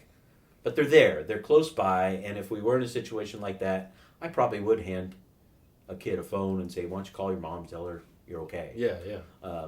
I might do that. I don't know. It's probably against some policy I actually wrote. But I, as a parent, I was sure happy that I'm not spending the day wondering if my kid's alive. I was, so yeah. Within seconds, you can figure out where they are, what they're doing, and so I guess what we're saying is technology is powerful, not good or bad. It's not inherently good. Power comes great power. Great responsibility. Yeah. Spider-Man. Yeah. Technology is Spider-Man. Yeah. So it's a interesting balance. What I talked about on the last podcast I had with Abby and Emily was that, which was cool to bring up because Apple is now doing this with the new Watch OS, is that you can have a watch for just a kid that the parent can control and manage from their phone. That way... And monitor. Yeah, they can check where you are. They can... Who you're texting. If you're texting. They can turn off the texting during school time if they need to. But if there's an emergency, they just switch that off and contact them. And you can not full speed of a keyboard. You can do some light scribble, basic texting, which I think is good because I think that, I'm not expecting. I would be all for that. Just being able to contact the kid, but I think a watch is impressive because it doesn't have as many distracting features. As in, there's not really a lot of games on the Apple Watch. There's not really a browser. Or to have music or something on it, I suppose. You could, but you'd need headphones of some kind. It won't play through a speaker. It won't play through the speaker. So it's kind of a nice line. Yeah, I think it is. I think you're right. I think that, and wearing it here as opposed to having to manage it, because that's kids and myself. I mean, I've bought pants with pockets in various places because you're always managing that phone, keeping it somewhere. The kids drop it and dropping it. Yeah, so you just say keep it on your wrist. Yeah. Just leave it there. I think that's smart. If you have kids that you're sending away for a big chunk of the day, you need to have connection. I don't think we've ever had an iPhone stolen, but I think Emily had a flip phone. That's right. Phone stolen. She lost that. And they ranked up a bunch of texting. Text time. That used to cost money back then. Yeah, they ran up the bill. Well, I think they get the browser. There was a browser on it, but we didn't subscribe to it. Bunch of money per megabyte used or something. They ran a bunch up before we got it back. But like with our iPads at school, we sent those students home. Some parents said, "Oh, we've lost our iPad." Well, we could find it and tell them right what it was. Yeah. Or tell them, "No, it's still working. It's still alive." "Oh, we found it behind the couch. It's covered in Cheeto dust." But it's the one playing Angry Birds, is that the one you lost? That one, yeah. Yeah, it's running right now. Yeah, it's going to be a really interesting future. I mean, I believe you're going to be retiring in the next few years, but what the next generation of teachers and students are all going to have to go through and figuring out how to manage this power and use it for good and not for laziness. Well, and I think screen time is going to be a big deal in all circles, but in educational circles, it's like showing a movie. It's just pretty darn easy to say, it's on the screen, do it. And there's math programs and language arts programs and reading stuff. And I've always tried to, we've contrasted it this way. We've said with technology, there's producers and consumers. And I remember telling you this, is that it's one thing that you want your phone and you want your computer because you want to look at all the stuff that's online, you want to watch movies. You're a consumer of all that stuff. Right. But if you want to be on the right side of this thing, you need to be a producer. Use stuff to make And so, things. having kids learn how to code and having them make their own video games, which is one of my favorite stories as a teacher, where I was doing Python programming with kids, and they all made their own video games. They were producers. Right. Well, of course, the school board visited this lab where I was doing this with these kids. On the day they were all playing each other's games. So they're all playing these cheesy video games. They were all kind of Space Invader, Pac-Man looking simple basic games that the kids had programmed themselves. Of course, when the adults walked in, they're looking over these kids' shoulders and they're thinking about the investment in these computers, and all he said, I don't think this is worth the investment. These kids are just playing video games on these brand new computers. And I realized what was happening. And whoa, listen. The games they're playing, these kids made them. They had learned coding. This is try each other's game out day.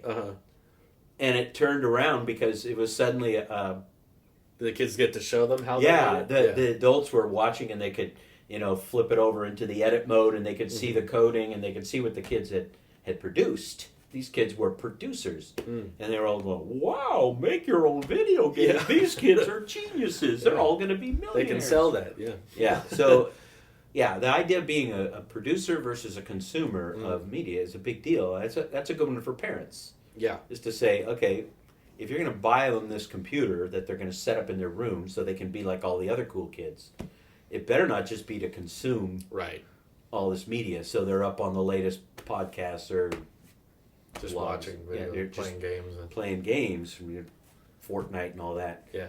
Because they should be able to produce something. Right. I remember I was more okay with Minecraft than any of the other games because I remember that. You could at least trick me into thinking you were creating little bit of a blurred line there. Yeah. Hey, you're making it's kind of like virtual Legos. Yeah. It's still more on the consumption. But side. I would tell people, just get them Legos. You got after me a few times on that. I remember. I remember you saying, because we did a lot of bike riding, and when I was first discovering Minecraft, I had kind of that problem of any new field I got into, I always wanted to Just really dive into it and get to know it. And I was first, but this was back when it was beta. It wasn't owned by Microsoft. Barely anyone was playing it. It was like the early days, and you were noticing that was my default position. And you said that's the problem, is that if you're not doing something else, you want to instantly go to that.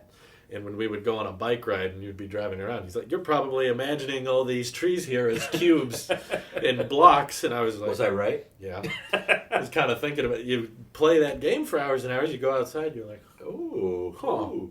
It wasn't that long. It wasn't like a year-long problem. It was probably a few weeks. But you were good at realizing when there was an issue, I think. And and saying... It scared me a little bit. To be on the default, we had always jumping back. We had a lot of tech at home, so it would be pretty easy for you to fall into that.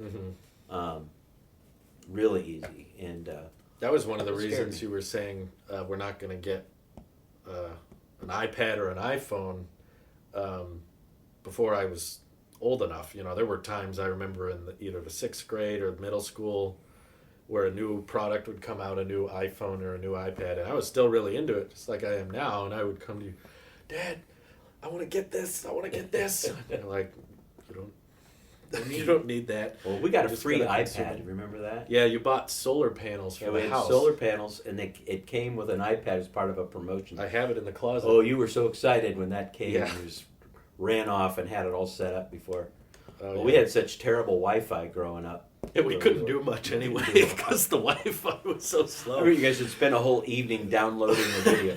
I mean, it was Star Wars or something was coming out, and you wanted to watch the trailer. I think it was Aragon. Okay, so and it was a terrible movie in the end, but the trailer, and you read the 3 hours to play like 10 seconds of the trailer. It was like a Friday night. We're gonna download the trailer for Aragon, and my first like the whole evening to get 3 minutes of a trailer. My first YouTube video was Charlie the Unicorn, and I remember us watching 5 seconds at a time, and then pausing it and going off for 30 minutes to do something, coming back.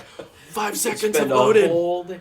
Well, there's an idea for parents, is if you really are concerned about screen time, throttle down that would be a good the feature. Wi-Fi speed. Just get it to unbearably slow so they can send texts. Is that a setting? I haven't seen that. Slow, unbearably slow. Yeah. That'd be like enough so that they can text or maybe do schoolwork, but they can't play a video or download a game or something. I don't know. Nah, it probably couldn't work anymore. I doubt it. Because we were running around putting up hotspots for kids that lived in places like where we used to live, so they could do distance learning. Mm-hmm. So we got all these free units to do that. And it never, even that didn't even work. So what's a lot of this book mostly about? Is it a lot of personal stories or direct advice? Or? I'm not very articulate when it comes to just putting out information, but I love to tell stories. Yeah. So I have a lot of stories of your childhood and these kinds of things we've experienced, and your sisters, and a lot of school stories, and a lot of students, and a lot of stories about parents and blow-ups and problems. But it all comes back to the idea that if parents have kids, they got to engage in raising those kids, and they got to be involved with the education at whatever level they can, because it's not perfect. We can't all just set up a school.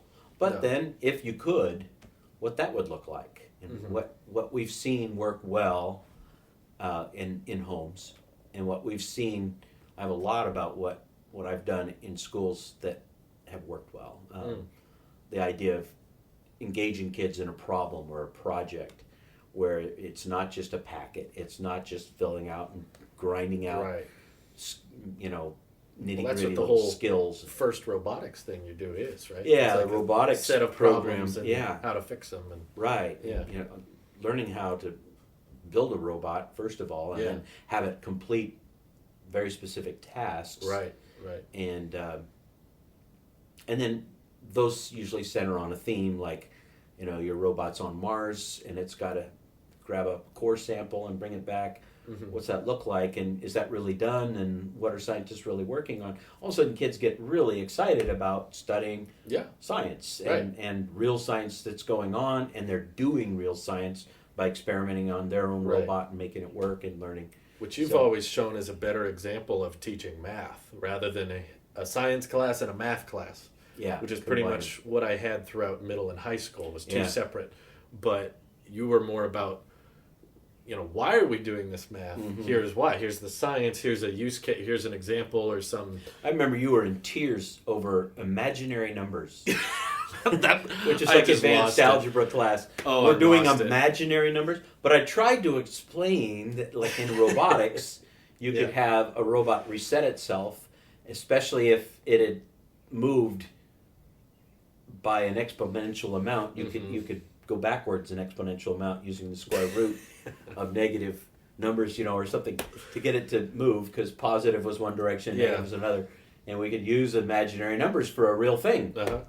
I don't think that interested you anymore, because your teacher wasn't doing that. Well, no, it was just we went into the math class one day, and she pitched it like, Steve unveiling a new product. It was like, today we're going to be introducing a new form of math. And she just went up to the whiteboard and wrote, I. This is a new number. And I was like, what am I doing? What? We couldn't even get the last numbers right with algebra. Now we're going to start the imaginary stuff. And there's also I negative. Ooh. And I to the power of and I was already struggling to keep up with what the class was already doing. But yeah, I've talked about with you how I felt that high school felt largely useless for a lot of long-term knowledge. There's still stuff I remember learning in 5th grade and 6th grade and even middle school that I remember now and can still apply when it comes to writing or history or science and rules of it. And it felt like by the 8th grade I had the basics of, because I agree, even if you're planning on being a farmer, or even if you plan on being something that doesn't require mathematics or science, everyone should have a certain extent of... Yeah, there should be a baseline. World history, U.S. history. You should know what's going on. We shouldn't just say, like, well, he doesn't need to know history, so let's not teach him that. No, I just felt like 8th grade I had... Peaked at, like, okay, I've got the basic stuff now. Think about, too, like math. The math you do in school is it gets so technical and complicated. And hard to apply to real life. Yeah, all these letters and symbols and then when you become an adult, there's some math you really could have used that you never got. Yeah, learning doing your taxes and how to buy a house, financing and all that. And people are just, they're clueless about it. They'll buy a big giant truck because the payments are going to be easy. Right. They don't have any idea what they're paying for. They missed that class that explained. Yeah, we don't do that. This is a terrible investment. Yeah. Oh, it's seldom done. Yeah. And I'm seeing it come back a little bit, even with, I have a 5th grade class this year, and some of the more advanced kids are delving into finance. There's a financial... Good. I don't know. It's some kind of an applied math strand that they're able to go into. And I was working with this one little girl just yesterday, she's a 5th grader, and she's figuring out, okay, well, this is how much college costs, and that's then another there's big one. These certain percentage. Yeah, how much of a loan is he going to really need to get to college? And it lays out these scholarships. And then what is very this? multiple steps. I got to figure out how much he got in scholarship, how much he got in this. This little 5th grade girl was getting it, and I'm thinking, also how important is that? How figuring out what the degree allows you to get, and can that pay off the loan? Which is a huge factor. Dave Ramsey always brings that up, and I think a lot of people don't think about it. What does a sociologist make a year? if you get a master's or whatever for playing the tuba, and you're 6 figures in debt. Well, you better be playing for the London Symphony Orchestra, or else you're going to never be able to pay that off if you're just hoping to teach people how to play the tuba That's with what you private got. lessons. And you probably could do that now without the master's degree. Yeah, you're never going to pay that off. Right. But I will say, especially in high school and college connections, there was never that discussion of how much is college going to cost versus how much are you going to get out of it. Yeah. It was almost always every class, every lecture that we had, especially college connections, was so statistically, you will make more money if you go to college. And you need to pick college soon, and you need, what are you majoring in? And there was never a question of, should I not go to college? Well, yeah, and they're starting that younger and younger now. Yeah. It's a real trend in You'll even be poor if you don't go. Well, and in elementary schools now, it's real popular to have banners of different universities, Stanford and Purdue, and put these all up in the hallways, put them up in the classroom, get kids thinking about which college, and we're talking the big, expensive colleges. Yeah, they're always pushing for the loans, too. It's always, you know, you'll pay it off later. Yeah, because it's really not much. That's a scary thing. And, you know, the people that teach some really hard skills in college, like engineers, a lot of them are engineers already. They didn't go from, you know, high school into some engineering degree and then decide to teach engineering. A lot of them went to college, became engineers, went and worked on projects. And then there are a lot of these old crotchety, curmudgeony old guys that come back and teach at junior college or university level, teach engineering, and they did it. They worked it. And they're a little hard to take. Yeah. So if you're just getting out of high school and you try to enter into an engineering program, you're going to put up with some guys who are saying, hey, this stuff, here's the stuff you got to know. Mm-hmm. You're going to have to do. And it scares people off. It scares a lot of people off. Yeah. But that's something I'm a big advocate of. Learn a real skill. Trade schools. That's what trade schools. We had planned for me if the YouTube thing didn't work out. You remember that? Yeah, well, I tried to interest you in it. I wasn't going to make you do No, it. it was somewhat interesting. I just remember the discussion of, because obviously you and Mom went to college, and Abby and Emily went to college straight out of school, and I had just finished my year of college connections. I had finally got out of high school, and I was just like, I don't want to go back to school. Yeah. We just finished this big I don't want to feel like we got to start all over again, because what kind of lost a lot of the I think in middle school I was a lot more diligent of a student than I was by the end of high school, because I had started realizing that so many things I was told would be important ended up not being, or so many things, like, because I remember in middle school people saying, oh, high school's different, you know, it's a different atmosphere, and or then in high school they say, well, college is different, you know, people want to, I remember people saying, you don't take attendance in college, you know, everybody just shows up, and then we get there and they're all taking attendance, and there's a bunch of people that don't want to be there, even though I thought it was going to be more, you know, specialized classes. I don't have to take stuff I don't want. No, there's general ed. You do have to take stuff you don't want. And I, you know, in middle school, I think I had the most strict, rigorous writing. Yeah. With Mrs. Wilson. Yeah. Essays, and she was a great teacher, but it was hard. I mean, you worked in there. There was 2 essays a week. One was a rough draft, and then one was the final draft of the rough draft from last week.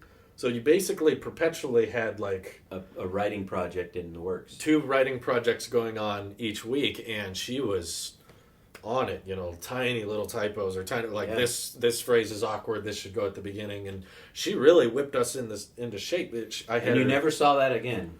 No, that was the problem. that was 8th grade. It was 7th and 8th. We had her for both. That's right. And we were getting really good at writing and essays, and she was like, this is what I'm trying to help you, because this is what you got to know when you get to high school and college. They're going to expect this. Turns out you didn't need to know that. And yeah, we get to college, and the feedback on the essays is like, nice. C, little weird, hand it back. Awkward. And then by college, the teacher was the most loose, chill English teacher I had seen.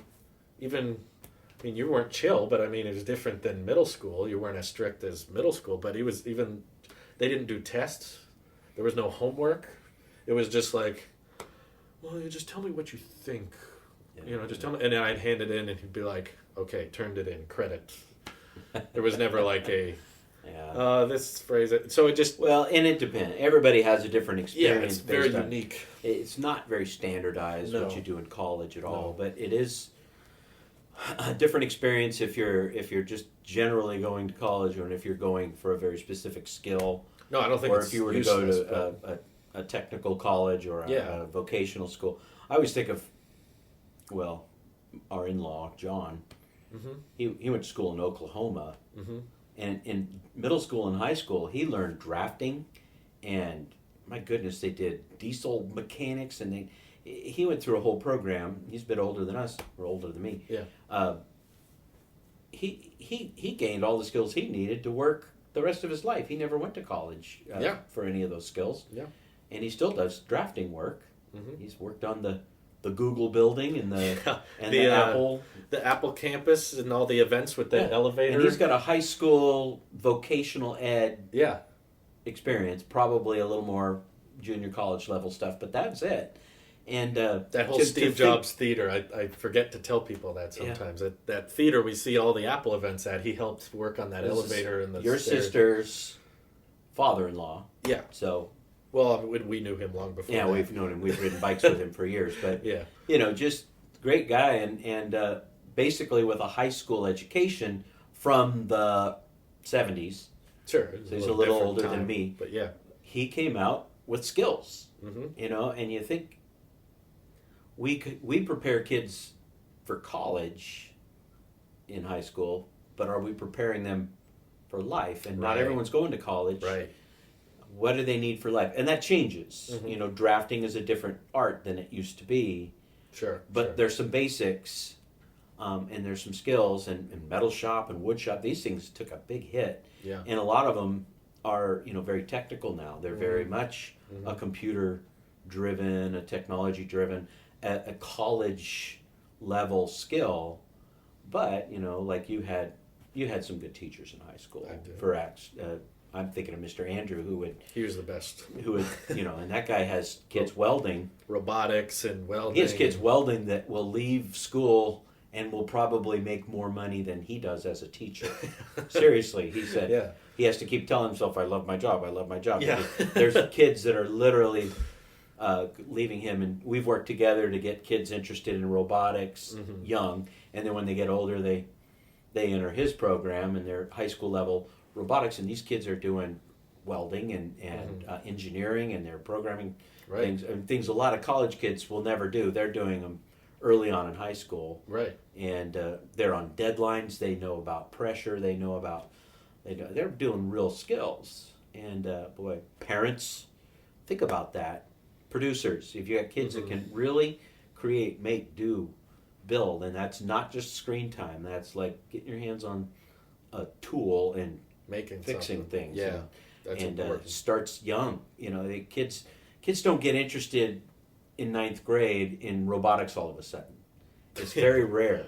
Yeah. Yeah, I mean, by then they're thinking they're going to be a baseball player, they're going to be a football player, and With a new you try to a commit YouTuber. to the time that it's going to take Yeah. for them to be skilled in something besides their sport or their music or whatever. They're not there. But if they're getting through middle school or even younger, like with me, 4th, 5th, 6th grade, they're learning that it's a thing to Mhm. build robots. That's a skill set that's employable and is engaging Successful, and making stuff. Right. Boy, they hit high school and they pour right into those programs, which are generally underutilized. They're low enrollment. It's like people are begging, come in. We've got computers. Right. We've got Please. CNC machines. We've got Yeah. all this stuff. Come in and work in here. And you were doing a lot of video for him. I was doing video for everybody back then. Yeah. I was doing video for the school. I was filming the robotics team. I was doing weddings. I was doing Drew YouTube was- on the side Drew this was whole a- time.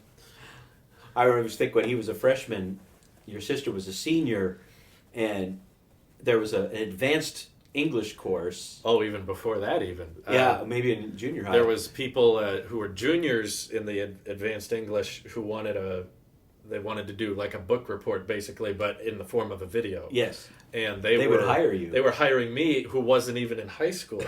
I was in middle school or so. I think the I thought it first was one awesome. might have been elementary, but they were like, "Drew, can you help us make this project?" And I think a few of them might be on the old Tailosive Productions channel still floating Yeah, I think around. there's a 1984. That's it. 1984. It was That one made I was by some pretty- seniors. I was pretty proud of actually It because was pretty dark. Well, it's a dark book. It's a dark but book. I mean, they didn't avoid. they showed I think a lot that was of a PG-13 made by an eighth no, grader. but what was fun about that I envy sometimes because a lot of what I do is just myself making movies, but you were but usually shooting at something in those days. they had a vision. Those Sydney and something else. Sydney Yeah. and some they had a vision, and I was just helping them achieve that, which I thought was somewhat fun because they were very specific about it needs to look like this and it needs to pan like this, and they just didn't have the tools or the skill set to know how to edit, how do we film, how do we do all this, and I knew how to do all that, but they had the vision, so it was a perfect collab. Sometimes collabs can clash and there's conflicting because Yeah. I made all kinds of dark movies with friends growing up or comedies, and there would be certain people that thought this would be better, and there was clash, but that one in particular, that 1984 one, was a very good mesh of I remember feeling really weird though because there was like this girl who was a senior in high school, and she's up in your bedroom there were two of them. with your monitor, and you're all sitting together working on this video. Yeah, that was kind of And it's getting like 10 and 11 at night, and I'm like, Drew's got to get up and go to school in the morning, and it was up kind here. of a weird thing. Drew's upstairs with 18-year-old girls having an editing party until midnight on a Tuesday night or something. Yeah, But that repeating it back though, does you sound were weird. You were a producer. But we were very engaged. It was You were a very producer. like, Yeah. let's try this angle. Let's try. It was very like the time was just flying by Yeah, because yeah. we were so into it. But yeah, in hindsight, it was kind of bizarre. Guys, you got to The more I make. think about He's it. got to make his lunch and feed the cat. Don't you have homework? I'm doing someone else's homework. I'm doing high school advanced English. Right. And by the Homework. time I got into high school and did the advanced English class, I didn't even feel like doing a movie because I was like, well, I do YouTube all the time. Why do I have to do it? Can I for do a school? PowerPoint? Yeah. I think one time it ended up being like, the teacher announced, okay, we're going to do book reports and special projects, and you can do a movie, and everyone just looked at me because I was known as the How do I video get guy. in Drew's group? Right.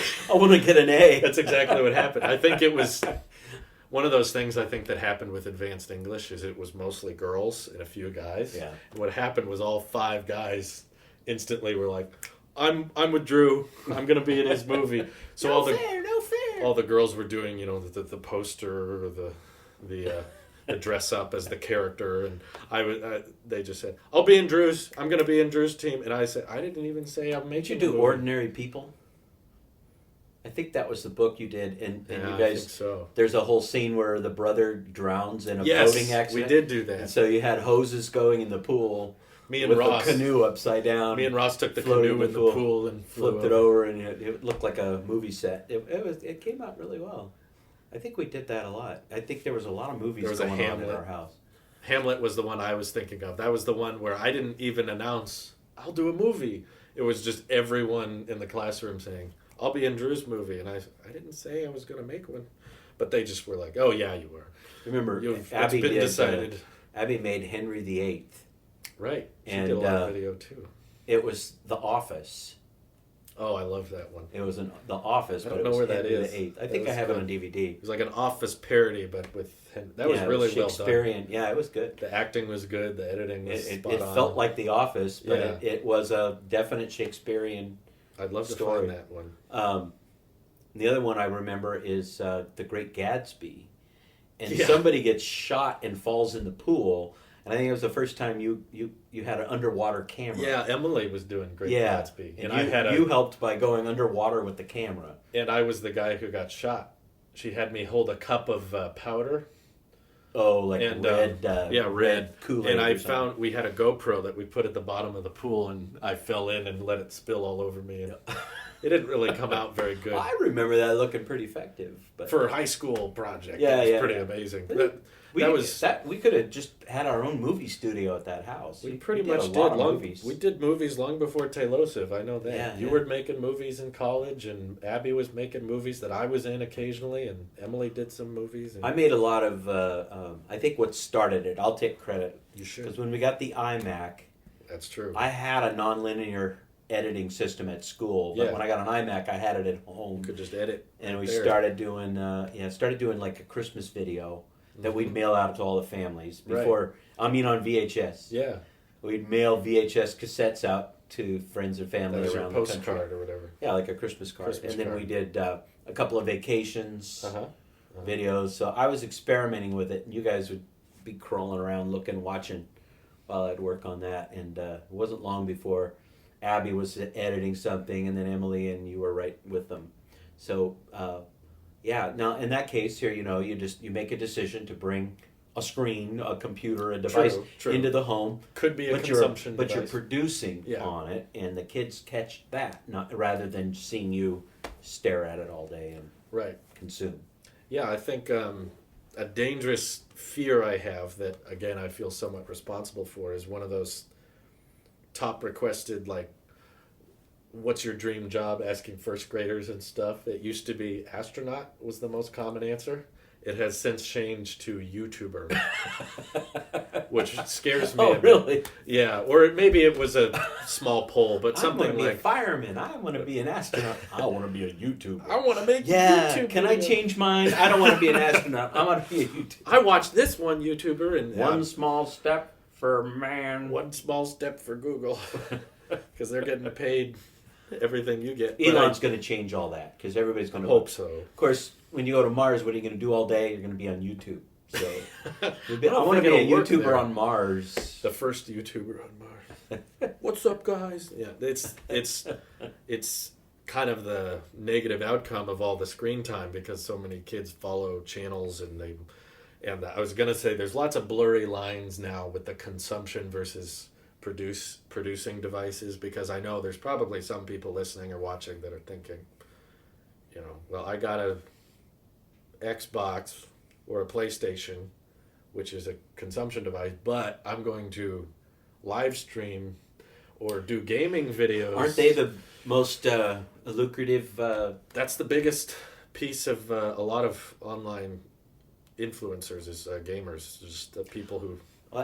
It used to be we would say things like, "Well, playing video games, you aren't going to make any money playing video games." Then some kid makes some $1 billion or whatever playing video games. Well, it's a tough answer. I mean, I think Joe Rogan got in a bunch of trouble for saying something like that, saying like, "Yeah, video games don't get you anywhere," and then all the gaming community came forward and said, "Hey, look, we all have jobs." It's like, yeah, but it's not the percentage of people that can make a living at streaming or recording gameplay versus the number of gamers there are is incredibly I would like to see it. My book that's coming out later called Raise Your Own Dang Kids. I'll put it in the description. I did some research. Like I did a Google search. That's my research, but everyone researches. The number of people that make it professionally in sports, that's probably a thing very for me. similar. Yeah. I wonder how it compares because of kids that make it to their senior year of high school and are like a starting on the baseball team or the starting on the football team, it's something like 1 in 20,000 of those kids make it to college level. And then from there, it's way harder to pros. 1 in hundreds of thousands to get pro. And you say this as you were MVP, weren't you? I was MVP on the worst football team in the league. One season I made 2 of the team's 4 touchdowns. Wow. The whole season. And wrestling too, right? You were wrestling, of course you don't have to depend on everyone else when you're wrestling out there.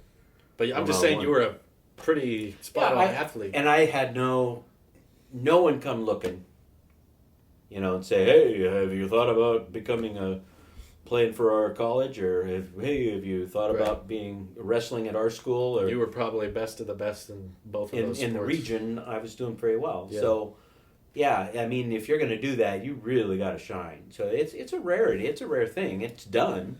Obviously, you see all the guys playing. Yeah. They're on TV, but that's just it. They're on TV, and they get amplified. They get shown. They get a lot of exposure. And YouTube. So everybody thinks they're going to make it. When it comes to gaming and dedicated streamers and people on Twitch and YouTube and full-time YouTubers, you only hear about the ones who made it. Right. So you never hear about all the people that are trying. Well, how many channels are on? Oh, it's endless. It must be in the millions now of actual, weekly posting channels. And I'm not trying to discourage people because I think it's a lot of fun and I enjoyed it, but I'll also attest, as you can remember, when did I start doing YouTube videos? Probably 7th or 8th grade, maybe? it was like 2010. Yeah. And I wasn't full time until 2017. And even then I was paycheck to paycheck. It was not I was getting you put paid. in a lot of time. Oh, and there was, it was like up late. Yeah. I was getting home late and then I also worked outside of school for a solid year where I was doing the Mandarin Ranch and working all day and using tractor and lifting stuff. Right. And I'd get tired and I'd get home and then go, now I gotta okay, let me make a video. pursue my passion. Yeah, now let me do something I really want to do. Yeah. And then I was using all the money from the Mandarin Ranch to buy new equipment and new microphones. No, it was a risk, and we were, as parents, were going, well, we'll see. But we did kind of demand, no, you're going to have a real job. No, it wasn't just, You're not going to... can I skip college and just do YouTube? Stay home and play on YouTube? One day it might be successful. No, it was like, well, you can do YouTube on the side, but you got to focus on a job or something. And that's also when I remember you saying, let's come back to this discussion in a year. If you're still at the Mandarin Ranch living at home for a year, maybe let's think about lineman's college or a trade school of some kind. Yeah. Let's, have a plan in place. We're not going to just, once it takes off. Right. You didn't want me to be the guy who lived Well, with his... I didn't go right to college from high school either. No. I worked in construction. Right. I worked in another kind of ranch, a walnut ranch, and I worked in construction. And, I seriously considered that maybe as a career. Sure. You're standing up walls and pounding nails, and I learned a lot from doing that, and I did it for a few years. That you still have today, that you can use in everyday life. And... But your mom was teaching. Right. She went to college right out of high school, and by the time we were married, she was teaching, and I kept looking at what she did and thinking, I better do that. I like that. But that meant going back to school, and that meant working kind of part-time while going to school, and I had to pursue other things. But, I think that's okay. I think people think they got to have this plan worked out. Now, if you are going to go to an Ivy League school of some big shot school, you almost have to. If there's something that get in at the definitely right out of high requires school. it, like a doctor or a mechanical engineer, like my brother-in-law, Trevor. They have very specific certifications they need, and I don't discourage college for any of those. No, I don't either. Or teaching. But if it's just, I got to go to college because if I have a college degree, on average, I'm going to make more money. Right. I think that's a really bad plan. It's a very dangerous plan, debt-wise, because I feel like a lot of colleges and teachers will just basically offload this plan and act like it's normal and it's expected of you to get into massive debt. Yeah. And I knew way too many peers in my college connections class that were like, so what do you want to be? What are you majoring in? You're like, marine biology. They have some template answer, but they clearly they've never done anything like it, and they just and there's they'll take your money. The college and the college won't say anything if you go, well, I was going to be an engineer, but that was hard. So I decided to be a sociologist. Yeah, which we don't know what that is. Social worker. They're I don't not know what sure it is. where they're hiring, and they don't know what they're making. It's not a skill set that they're learning so much as a mind. You go to college because that's what you do. You almost do it for the social aspect. Well, there is that. But I remember, now having worked for a few years, being married, and even for one semester having a pregnant wife at home. I was in college. And so I was sitting in the room with kids that were going, well, being on my own is hard because, my dad doesn't get paid until Thursdays, and sometimes my rent's due on Wednesday. Yeah. It's like, you're not on your own. You're just living outside your house. Your parents are covering you, doing that. So they have a weird idea of what it was to be on your own. I think I own my own house. Yeah. Making mortgage payments, going to college and working. It's a very different days and evenings, and I had a kid on the way. So it was like, I remember I had to take a D in biology because that was the semester, like right in the middle of it, Abby was born. Oh, wow. and I did very well in the lab, and I knew the professor, but it was one of these classes where you had like 400 people in a lecture hall. Oh, wow. But I happened to have the actual prof in my lab one day a week, and I did very well in the lab. It was hands-on, and I did well, and I took the final exam, which I knew I had to ace to not flunk the course, because I had missed so much with having a new baby. Right. And so I boned up on that. I mean, I aced that final exam. Oh, good. But I finished it, and I knew I had done well, and I turned it in on my way out of the lecture hall, and the guy said, "Hey, come here, what's next for you?" He knew I was older, and I said, "Well, if I pass this test, I just finished my bachelor's degree, and I'm going to go to teaching credential." And he goes, "Wow, good for you, good for you." And I said, "Can I get extra credit in biology for having a baby this semester?" I think I should have got extra credit for that. I made a human being. I made. Yeah. How many people can say that in their college biology class? I made a baby. Maybe a few. Maybe a few. More than we'd like to admit. I actually created a baby. I cut the cord myself. Can I get credit for? I should get a lab credit for cutting the cord. Extra credit this semester if any of you. That might encourage some bad behavior. Yeah, that might not be. On second thought. Honey, we got to do this. I got a D, actually, in that class. So you're just passing. But that's passing. Yeah. Which was kind of the story of my academic career. Yeah, it's passing. I was like you, if I knew a D would get me past that course and I could get on, because I'd get A's in courses that required real brain thought and work. Sure. But if it required reading a textbook and passing tests, I'd take the D if I could get away with it. Yeah, just bare bones. Yeah. If they let the biology thing become extra credit, we'd have a bunch of, I don't know. Teddy was born for biology extra credit. We didn't actually want. No.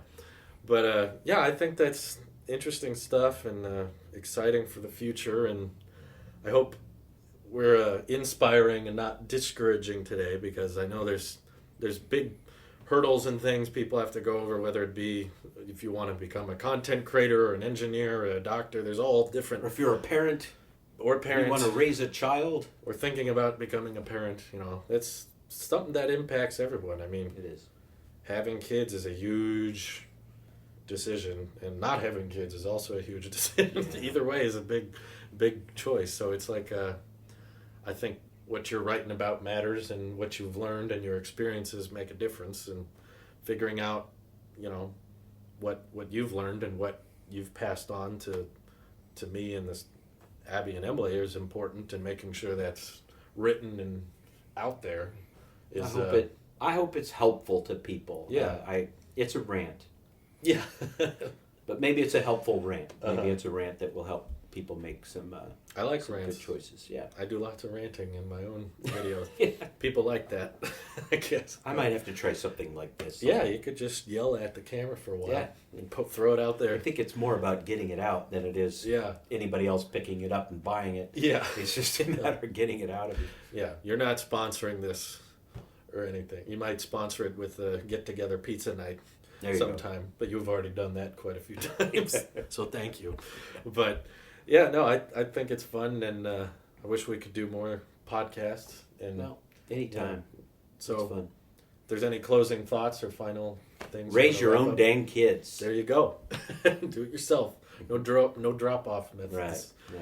Alrighty. Well, thank you all for watching, and we'll see you next time.